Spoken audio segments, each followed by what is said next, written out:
एवढी जणपुरा म्हणजे एवढं खासदार असतो पुराणा म्हणजे विजय दोन मत आहे. अरे पण त्याला थो आहे का नाही? आता तुझा किरा कोण आहे? कायद्यापेक्षा हिंमत कोण करून आलं? हा हे डोंगर फुटते काय गेल्या उडवणच आलेले काय 1-2 लाख रुपये जाईल 3-4 लाख रुपये मी सांगतो दुसरी गँग ऍक्शन म्हणून टाकू कुठं काय नाही तर तुझी पत्ता मला माहिती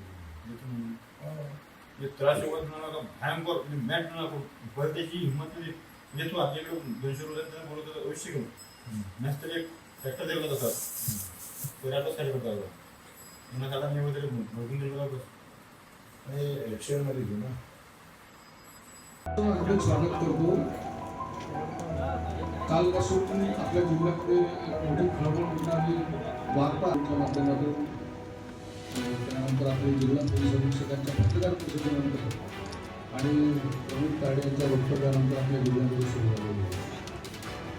आपल्याला सगळ्यांना कल्पना आहे की नुकत्याच झालेल्या विधानसभा निवडणुकांमध्ये घटना तुमच्या समोरच आहे आणि क्लिप तुम्ही जर ऑडिओ क्लिप जर तुम्ही ऐकली तुमच्या लक्षात येईल की काल जे ऑडिओ क्लिप जी ऐकली त्याच्यात तुम्हाला लक्षात येईल की कशा प्रकारे माझ्या परिवाराविरुद्ध षडयंत्र रचण्यात आलं.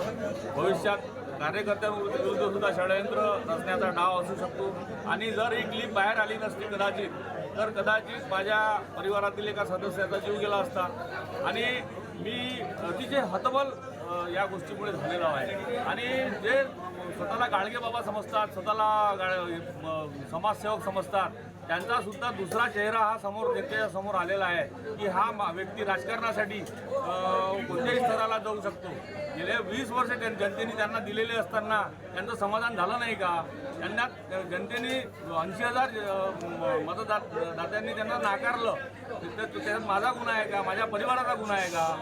मी एवढंच सांगू इच्छितो की माझी मागणी या दरम्यान त्यांनी टिप्पर उडवण्याची, त्यांनी अश्लील या गोष्टी करण्याची, त्याच्यानंतर माझ्यावरती महिला वगैरेचं प्रकरण हे करण्याच्या दृष्टिकोनातून या सगळ्या गोष्टी त्यांच्या क्लिपमध्ये असल्या कारणाने ते भविष्यात करू शकतात. त्यांचा तो प्लॅन होता, त्यांचा प्लॅन आहे.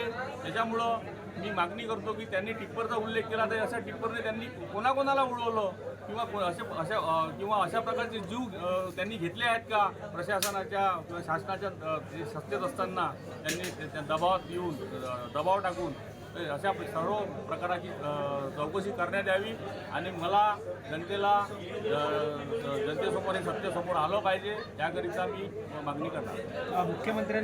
सन्माननीय मुख्यमंत्री महोदयांच्या मला म्हणजे सध्या तर संपर्क नाही, अधिवेशन झालं तेव्हापासून, परंतु निश्चितच मी या 1-2 दिवसात त्यांच्या भेटीला जाऊन त्यांच्यासमोर काही मागण्या देणार आहे, त्यांना माहिती देणार आहे. मी मागणी करणार आहे कशा प्रकारच्या दहशतीच्या वातावरणात मी काम करू शकत नाही. प्रचंड हतबल अवस्थेत असल्यामुळं मला न्याय देण्यात यावा. कार्यकर्त्याच्या दृष्टिकोनातून, पक्षाच्या पदाधिकाऱ्यांच्या दृष्टिकोनातून हे अतिशय जरुरीचं मला वाटतं. अभिजित तायडेवरती वारंवार हे नाव क्लिपमध्ये येत आहे. अभिजित तायडे हे तुमचे भाऊ आहे आणि त्यांचा वाळूशी काही संबंध आहे? अजिबात नाही. त्यांचा जर वाळूशी संबंध असल्यास जर काही अजिबात नाही. तुम्ही दाखवून द्या, मला दाखवून द्या. तुम्ही आता खोट्या नाट्या आरोपात तुम्ही मला म्हणू शकत नाही, परंतु जर असला तर मी राजकारण सोडून